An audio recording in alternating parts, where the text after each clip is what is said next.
We are back on Let's Have It Out.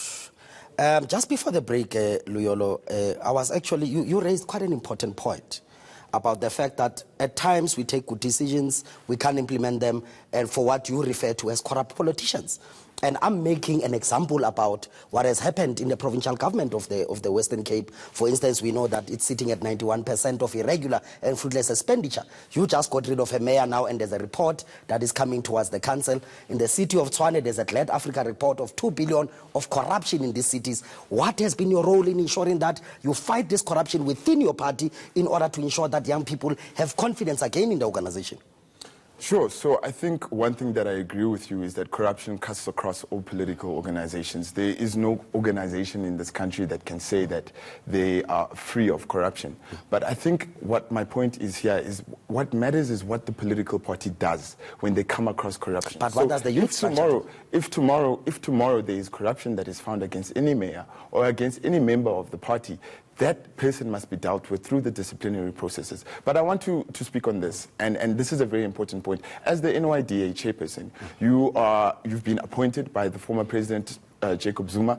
Do you think you would have been appointed into this position if you weren't an ANC Youth League NEC member? These are one of the questions that we need to ask, because political connection with this party... We're going to take a call, but we'll come back to that one. Let's take a call. We have Tsepo from Johannesburg on the line. Hi, Tsepo, and what is your question or comment?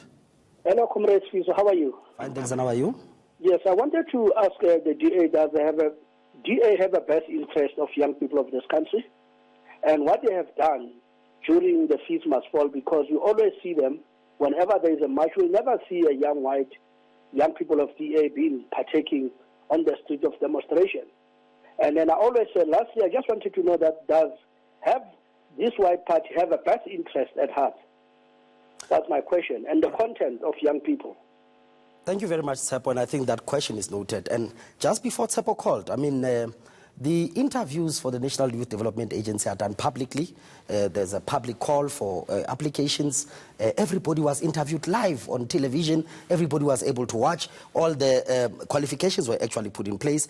And the board itself actually is very diverse, with other parties like the IFP actually being represented. You would remember that one of your members actually attended the interviews and could not tell what the National Development Plan was. But anyway, just to come back to the question that Tsepo was asking, why is it that every time your party marches, there's a lot of black people that look like they are rented people? And where is your white constituency? Sure. Thank you, Tsepo, for the question. I think let me start with the first thing. Is the DA Youth speaking for young people? And I think this is something that we are doing. You look at councils across the city, across South Africa. In the city of Cape Town, you have a 20-year-old councillor that's just been elected. City of Nelson Mandela Bay, a 23-year-old councillor. We have the youngest MP in parliament right now in the country. So we are speaking to the issues of young people. We are making sure that these voices of young people are represented and find expression in these councils and legislatures. But having young councillors, does that necessarily mean, and I wanted to expand on this, having young councillors, right? Mm-hmm. And it's quite commendable, I must say. But having young councillors, does that necessarily translate to driving the youth agenda? And that's what the question that Tsepo is asking. Well, I mean, if you look at the ANC top 6, all of them above the age of 55 years old. You are talking about the ANC. Now the question, are you driving the youth agenda? I'm talking about the ANC to prove a point, to say when you have a 20-year-old councillor in a council, and you have a leadership that has no one under the age of 55 years old, then obviously there's a clear problem, and it is a clear indicative of who's driving a youth agenda and who isn't. What have the young people derived out of your young councillors? So let's talk about what you said, right? Last week, where you said all 5 former ANC Youth League presidents are not in any influential positions in government.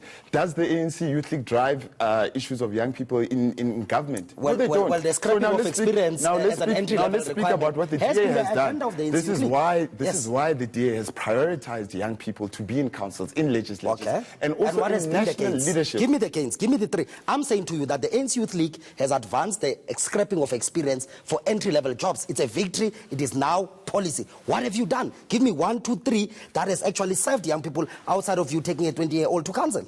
So as you said, was it the NYDA that did that, or was it the ANC Youth League? Because you serve on both. Tell us which one it is. Well, the NYDA is a government body. The ANC contests the that has ANC Youth League deployed individuals that serve on the board. Member in post-1994 South Africa can never be illegal. You can never exclude a person on the basis. So let's go. Let's go to the facts. Your comrade Luleka Dlalanga said he's a youth league communist. Sorry, a youth communist league stated publicly that your appointment as the chairperson of the NYDA was just another guy with a driver's license. He also went further to say that President Jacob Zuma appointed you on a factional basis. So that clearly shows that I'm sure today, if you can talk to Mluleki Dlalanga, because the very same person that you're talking about, the very same party and state, the very same person. ANC. By the way, your councillors and everybody else, your senior councillors, have always been members of the DA. I'm saying to you that the Young Communist League today, go and read their latest statement and hear what they say about the NYDA. The NYDA, under this very chairperson, has been able to maintain a clean organization, appoint the most qualified CEO, who's one of the top 10 chartered accountants in the country, appointed a CFO, who's one of the top 30 chartered accountants in the country. The NYDA, by the way, according to your own members of parliament, is one of the best running institutions in the country. So that issue actually falls out. But anyway, we've come to the end of the show. That's it for tonight for this edition. Keep the conversation going on social media using the hashtag LHIO. I am Sifiso Mtsweni, and this is good night.